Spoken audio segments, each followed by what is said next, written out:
శుక్లాంబరధరం విష్ణుం శశివర్ణం చతుర్భుజం ప్రసన్నవదనం ధ్యాయేత్ సర్వవిఘ్నోపశాంతయే అగజానన పద్మార్కం గజానన మహార్నిశం అనేకదంతం భక్తానాం ఏకదంతం ఉపాసుహే. మా ఆది ఆశ్రయాలను చూస్తున్నటువంటి మీ అందరికీ అలాగే విదేశాల్లో కూడా ఉండి నన్ను ఎంతగానో ప్రోత్సహిస్తూ నా వీడియోలు చూస్తున్నటువంటి మీ అందరికీ కూడా పేరు పేరున నా హృదయపూర్వక నమస్కారాలు. ఇప్పుడు మనం ఫిబ్రవరి 2వ తారీఖు నుంచి 2 ఫిబ్రవరి నుండి 8 ఫిబ్రవరి వరకు కూడా వారం రోజులు ఎలా ఉండబోతున్నాయి, గ్రహాల యొక్క ప్రభావం ఎలా ఉండబోతుందో ఇప్పుడు మనం తెలుసుకుందాం. దానికంటే ముందర మీరు మీ జాతకాలు తెలుసుకోవాలనుకుంటే date of birth, time of birth, place of birth అవి ఇస్తే మన ఆది ఆస్ట్రాలజీ తరపున నేనే మీ జాతకాలు చూసి చెప్తానండి. మన ఆది ఆస్ట్రాలజీలో ముహూర్తాలు, మ్యాచ్ మేకింగ్, అనేక రకాలుగా ఒడుగు ముహూర్తాలు ఇవన్నీ ఉంటాయి కదా, మంచి మంచివన్నీ అవన్నీ మనం చేస్తామండి. మీకు ఏమాత్రం అవకాశం చెప్పించుకోవాలనుకుంటే ఈ కింద నెంబర్కి ఫోన్ చేయండి. సింహరాశి వారికి ధనం విషయంలో అంటే ఫైనాన్షియల్గా ఎదుగుదల ఉంటుంది. అంటే మీకు రావాల్సిన ప్రమోషన్స్ కానీ, మీకు రావాల్సినటువంటి బిజినెస్లో కానీ, దేంట్లో సంపదలు కానీ తగ్గవు. అలాగే మీరు ఎక్కడికి వెళ్ళినా ఫుడ్ అండి అదృష్టం కదండి, పిలిచి మరీ భోజనం పెడితే అదృష్టం మీరే ఉంటుంది. ఇది బాగా ద్వితీయభావం బాగుంది. సంగీతంలో బాగా డెవలప్ అవుతారు. ముఖ్యంగా కుటుంబ సభ్యులతో మీరు బాగుంటారు. బంధువులు అంటే ఇష్టపడుతుంటారు మీరు. బంగారం ఆభరణాలు అంటారు కదా, అవి మీకు అవకాశం ఉంది. అలాగే చదువు విషయంలో కూడా మీకు బాగా రావడానికి అవకాశం ఉంది. అందరికీ వచ్చేస్తున్నాయా? రాదండి, ఎవ్వరికీ రాదు. ముఖ్యంగా ఇదంతా చెప్పేదంతా కూడా ఏ ఒక్కరి ఉద్దేశం చెప్తుంది కాదు, ముఖ్యంగా మీకు కూడా ఎవరికి కాదండి. ఏంటంటే ఇదంతా కూడా తెలుసుకోవడం కోసమే. మొత్తం అంతా కూడా మీ జాతకాల మీద ఆధారపడి ఉంటుంది తప్ప ఈ గోచార ప్రకార ఫలితాలు మీరు తిట్టవలసిన అవసరం లేదు. అంటే మీరు జనరల్గా మనం నాలెడ్జ్ కోసమే, వినోదం కాదు, నాలెడ్జ్ కోసం వింటాం. దాంట్లో మంచిని గ్రహించాలి, అంతే నా అభ్యర్థన, అంతే. సరే, అది పక్కన పెడితే ముఖ్యంగా మీ చదువు విషయంలో ఏమాత్రం ఇబ్బంది పడండి. 4th హౌస్ లార్డ్ బాగున్నాడు. మీ తల్లిగారికి ఆరోగ్య పరిస్థితి బాగుంటుంది. ముఖ్యంగా సంగీతంలో ఉన్నంటే 4th భావం గురుడు చూస్తారు కదా, సంగీతం విద్వాంసులు అవ్వడానికి అవకాశాలు ఎక్కువ ఉన్నాయి. అలాగే రైతులకు మాత్రం రైతులకి మంచి యోగం కలగడానికి అవకాశం ఉంది. ఏదేమైనా పుత్ర సంతాన యోగం కలగడానికి అవకాశాలు ఎక్కువ ఉన్నాయి. స్టాక్ మార్కెట్లో స్పెక్యులేషన్ ఉన్న వాళ్ళకి కూడా ధనయోగము ఈ వారంలో కలగడానికే అవకాశాలు ఎక్కువ ఉన్నాయి. ఏదైనా 6వ భావంలో రవి బ్రహ్మాండంగా ఉన్నాడు కదండి. 6వ భావంలో రవి బుధులు అంటే గవర్నమెంట్ ప్రొఫెషన్లో ఉండే వాళ్ళకి అవకాశాలు ఎక్కువ, అంటే ఉండడానికి అవకాశాలు ఉంటాయి. ముఖ్యంగా రవి ఏంటంటే మీరు ఉద్యోగం కోసం ప్రయత్నాలు, గవర్నమెంట్ ప్రొఫెషన్లో కానీ, సివిల్ సర్వీసెస్ కానీ, మీ ఎడ్యుకేషన్ తగ్గట్టుగా ఏదైనా ఎగ్జామ్స్ రాయడము, ఇంటర్వ్యూస్కి వెళ్ళడం చేస్తారు కదా, మీ జాతకాల రీత్యా సక్సెస్ అవుతారు, అవకాశాలు ఉన్నాయి. అలాగే రవి బుధులు ఉండడం 6వ భావంగా ఉండడం వల్ల మేనమామలు బాగా ఉండడము, అలాగే మీకు రోగ బాధలు కానీ, రుణ బాధలు కానీ అటువంటి వాటిలో తగ్గుముఖం పడడానికి అవకాశాలు ఉన్నాయి. అలాగే సంబంధించిన విషయాల్లో కూడా మీకు ఫేవరబుల్ కండిషన్స్ ఉంటాయి. ఏదైనా 7వ భావం శని, 8మంలో రాహు, ఎప్పటి నుంచో చెప్తున్నాం కదండి, తప్పు. 7వ భావం శని అంటే దగ్గరకు వచ్చిన సంబంధాలు ఆగిపోవడము, ఆలస్యం అయిపోవడము, అతను రాకపోవడము శని ప్రభావం. అలాగే శని ప్రభావం వల్ల భార్యాభర్తల విషయంలో కానీ, మీ బిజినెస్లో కానీ కొద్దిగా డల్ అవ్వడానికి అవకాశం ఉంది.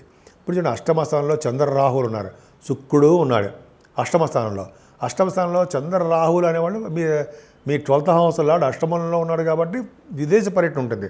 శుక్ర రాహువులు అనే చంద్రుడు కాంబినేషను హెల్త్ ప్రాబ్లమ్స్ ఇవ్వడానికే అవకాశాలు ఉంటాయి. శరీరంలో పీడ, కొంచెం నీటి గండము కొంచెం ఉంటాయి. కొంచెం జాగ్రత్తగా ఉండండి, భయపడాల్సిన అవసరం లేదు. కానీ వాళ్ళు మంచి ఏం చేస్తారంటే మీ న్యూస్ సంబంధించినటువంటి వార్తలకు సంబంధించిన వాటి కోసం ప్రయాణాలు చేస్తూ ఉంటారు. అదే టెలివిజన్ రంగంలో ఉన్న వాళ్ళకి, యాంకరింగ్ వృత్తిలో ఉన్న వాళ్ళకి వాళ్ళు ప్రయాణాలు చేయడము, అవి న్యూస్ గ్యాదర్ చేయడము అవన్నీ శుక్రరాహుల వల్ల జరుగుతుంది. ఏదేమైనా 10th భావం బాగుందండి మీకు. 10th భావంలో గురుచంద్రులు ఉన్నారు. అంటే బ్యాంకింగ్ రంగంలో ఉన్న వాళ్ళకి చాలా బాగుంటుంది. ఈ రియల్ ఎస్టేట్ కాదు కదండి, సాఫ్ట్వేర్ రంగ ఉద్యోగస్తులకి గురుబలం కూడా బాగుండాలి. సో గురుబలం బాగుంది కాబట్టి మీకు తప్పకుండా ఉద్యోగాలు రావడము, ఉద్యోగాల్లో ప్రమోషన్స్ రావడము, పై అధికారుల చేత మీకు బ్లెస్సింగ్స్ ఉండడం కూడా జరుగుతుంది.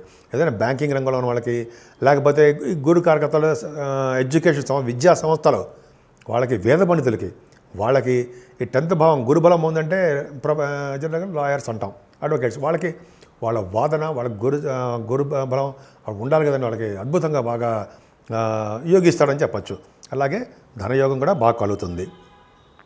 ఇంకా లాభస్థానంలో కుజుడు లాభంలో కుజుడు చెప్పాల్సిన పని లేదండి, అద్భుతం. మీరు అత్యంత రాజయోగకారకుడు, మీకు 11వ భావంలో ఉన్నాడు కాబట్టి మీ వ్యాపారాభివృద్ధి జరుగుతూ ఉంటుంది.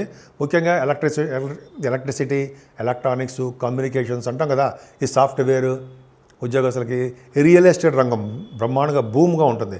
వాడికి మంచి బాగా కలిసి వస్తుందండి, సింహరాశి వాళ్ళకి అద్భుతంగా కలిసి వస్తుంది. సో ఈ విధంగా చాలా బాగుంది. ముఖ్యంగా అమ్మవారిని మీరు ఎక్కువ పూజించాలండి. దుర్గా అమ్మవారిని కానీ, అదే లలిత అమ్మవారిని కానీ, మీ ఏ దేవత ఇష్టమైతే ఆ దేవుణ్ణి మీరు పూజించడం వల్ల మంచి సర్వశుభాలు కలగడానికి అవకాశాలు ఎక్కువ ఉన్నాయి. ఇప్పుడు 12 రాశుల వాళ్ళకి, అంటే మేషం నుంచి మీనరాశి వారికి కూడా రెమెడీస్, అంటే ఆచరించదగ్గ, పూజించవలసినది దేవుడు, ఆచరించదగ్గ పూజలు ఏమైనా ఉన్నాయంటే అమ్మవారి యొక్క పూజలండి. అమ్మవారి లలిత అమ్మవారు కానీ, దుర్గా అమ్మవారు కానీ, అలాగే పార్వతీ అమ్మవారు కానీ, మీకు ఏ దేవుడు ఇష్టం ఆ దేవుడు అమ్మవారి యొక్క పూజలు వలన ఫలితాలు ఎక్కువ ఉంటాయి. ఎందుకంటే శుక్రుడు వచ్చే స్థితిలో ఉండడం కారణం. అంతేకాకుండా వెంకటేశ్వర స్వామి యొక్క ఆరాధన కంపల్సరీగా చేసుకోవాలండి. అంటే వెంకటేశ్వరం దగ్గర శనీశ్వరుడు, అంటే శనివారం పూట, శనీశ్వరుడు చెప్దాం, శనివారం పూట మీరు ఒక మూకుల్లో ఒక ఖండమైన ఒత్తి వేసి వెలిగించడం వలన దోషాలు పరిహారం అవుతాయి. మీకైనా శనీశ్వరం వచ్చే దోషాలు కానీ ఎటువంటి దోషాలు నుంచి పరిహారం అయితే చక్కగా పెళ్ళి కూడా అయిపోతుంటాయి. అది చెప్పదగ్గ విషయం. అంతే కుజుడు సుబ్రహ్మణ్య స్వామి ఆరాధన, సుబ్రహ్మణ్య స్వామి కళ్యాణాలు, సుబ్రహ్మణ్య స్వామి పూజలు, సుబ్రహ్మణ్య స్వామి నిరంతరం పూజించడం వల్ల సర్వశుభాలు కలగడం కాకుండా కోర్టు సంబంధించిన వ్యవహారంలో కానీ, భార్యాభర్తల విషయంలో కానీ, పిల్లలు పుట్టట్లేదని ఇబ్బందులు కానీ వీటన్నిటిని తొలగించడం కోసం కుజుడు సుబ్రహ్మణ్య స్వామి ఆరాధన కంపల్సరీగా చేయాలండి.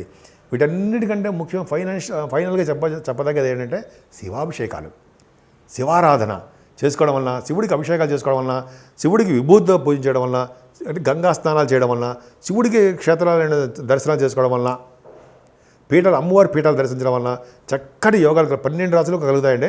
ముఖ్యంగా మీరు చాలామందికి 12 రాశులకు అవకాశం ఏంటంటే, నాకు తెలిసి 12 రాశులకి గంగా స్నానాలు చేసే అదృష్టం ఎక్కువ ఉంది. కాశీలో కానీ, హరిద్వార్లో కానీ, త్రివేణి సంగమంలో కానీ చేసే అవకాశాలు మీ రాశుల వాళ్ళకి ఈ మాఘమాసం నుంచి చాలా ఎక్కువ ఉన్నాయి. పైగా రథసప్తమి వస్తుంది, భీష్మ ఏకాదశి కూడా వస్తున్నాయి. సో ఈ 2 పవర్ఫుల్ డేస్ కదా, కాబట్టి మీరు తప్పకుండా మీరు చేసుకుంటారు, అవకాశాలు ఉన్నాయి. ముఖ్యంగా ఫైనల్గా ఒక చిన్న మాట ఏంటంటే సూర్యభగవాన్ ఆరాధన. రథసప్తమి వస్తుంది కదా, 4వ తారీఖు రథసప్తమి వస్తుంది. ఆ రోజు మంగళవారం పూట సుబ్రహ్మణ్య స్వామి ఆరాధన చేసుకుంటూ, ముఖ్యంగా 3వ తారీఖుని షష్ఠి వస్తుంది కాబట్టి ఆ రోజు ఉపవాసం ఉండి, తర్వాత రోజు 4వ తారీఖుని కుజుడికి సంబంధించింది కాబట్టి ఏమంటారంటే సూర్యభగవానుడు రథసప్తమి పూట చేసుకోవడం వల్ల, పూజలు చేసుకోవడం వల్ల, అంటే ఒక ముక్కలు చెప్పాలంటే ముందు రోజు ఉపవాసం ఉండి, సోమవారం ఉపవాసం ఉండి, తర్వాత రోజు రథసప్తమి పూట సూర్యభగవాను ఆరాధన చేసుకోవడం వల్ల తప్పకుండా మంచి ఫలితాలు కలుగుతుండడంలో ఏమాత్రం సందేహం లేదు.